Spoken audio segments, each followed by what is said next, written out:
The Office of the Chief Justice has finally published the list of reserved judgments. According to GroundUp, which has been following this story quite closely, 1,383 judgments were reserved from January to May.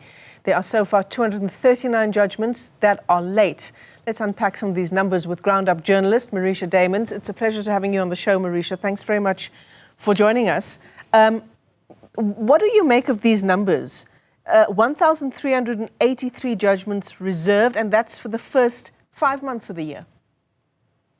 Yes, so if we go back to just the basics, at the end of a court hearing or a trial, a judge has the option to either deliver judgment on the matter then and there, or they can decide to reserve judgment and only deliver it at a later stage.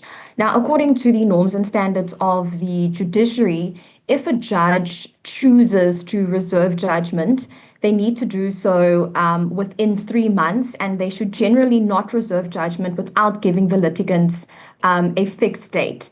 And if after 3 months this judge has still not handed down judgment in a matter, it's then considered to be late. Now, at GroundUp, we use a more lenient 6-month benchmark to consider a judgment as being late, and we've been reporting on it since 2017, and at the time, there were fewer than 100 judgments, and in comparison to where things are standing now, that number has more than doubled over the last 7 years. So it's definitely becoming a growing issue. Yeah. I mean, the High Court in Pretoria has had the highest number of these late judgments, 59 matters outstanding for more than 6 months. I mean, the impact on justice is an obvious one. Exactly, because I think if the average person on the street were to read the article and think about judgments and reserved judgments, it might not initially seem as if it affects them. But what this means to the average person is that if you were to take a case to the court, you could wait more than a year to firstly get a court date. And once the matter is in court and things have been finalized, you could wait more than a year to get judgment on your matter. So the question of whether justice is being served definitely comes into the picture when we're seeing that these numbers of late judgments are increasing as the years go by.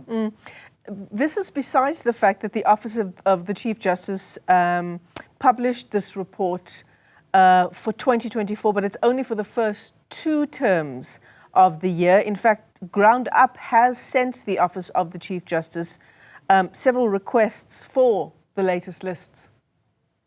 Yes, so ever since the Office of the Chief Justice has been publishing these reports, it's generally been about 3 or 4 times a year. And it's typically at the end of one of the 4 court terms. So it used to be published on a quarterly basis. Mm-hmm. But what we noticed is that in the last year or so, these reports have been published irregularly. This year in particular, at the beginning of December, there were no reports published for reserved judgments for 2024. Sure. The last one published was in April, but that was for judgments reserved at the beginning of December last year. And after publishing our article in April about last year's reports, we had sent them repeated requests asking the Office of the Chief Justice, when are the more recent reports going to be published? And after repeated requests since July, we saw that they finally published the first 2 terms reports on the 11th of December. But we had hoped that they would have at least published the most recent one, which would be term 3, if not term 4. So even though they have finally published these reports, it is only for the first 2 terms of the year. Yeah, and what was the response that GroundUp got?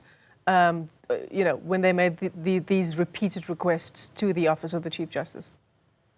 So after sending these repeated requests, they initially told us that they didn't have any updates as yet.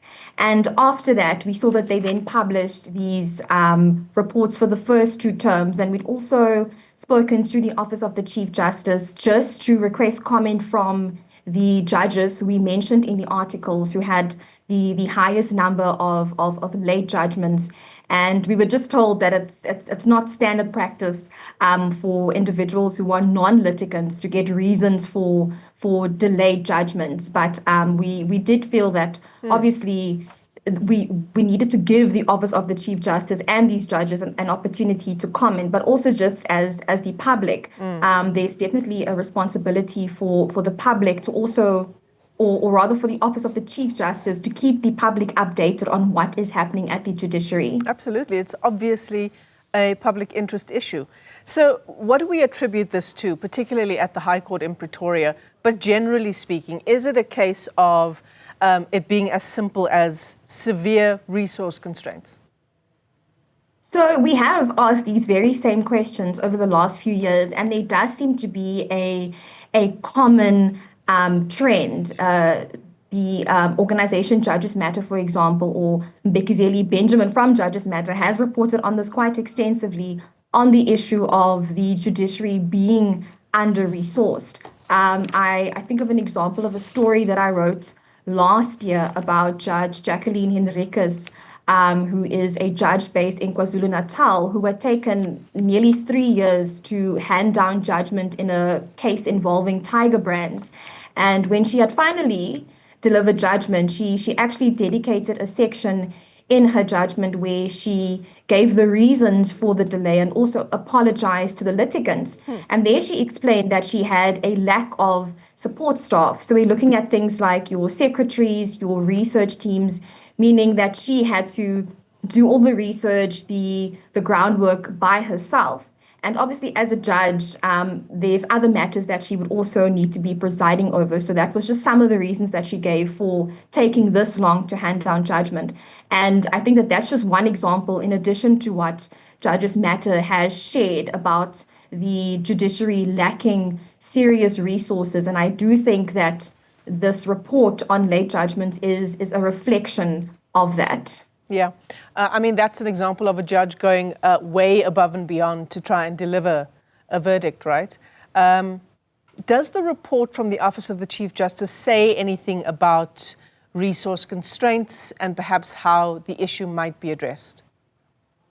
So in the recent report, we didn't see any explanations or reasons given for why there are so many late judgments.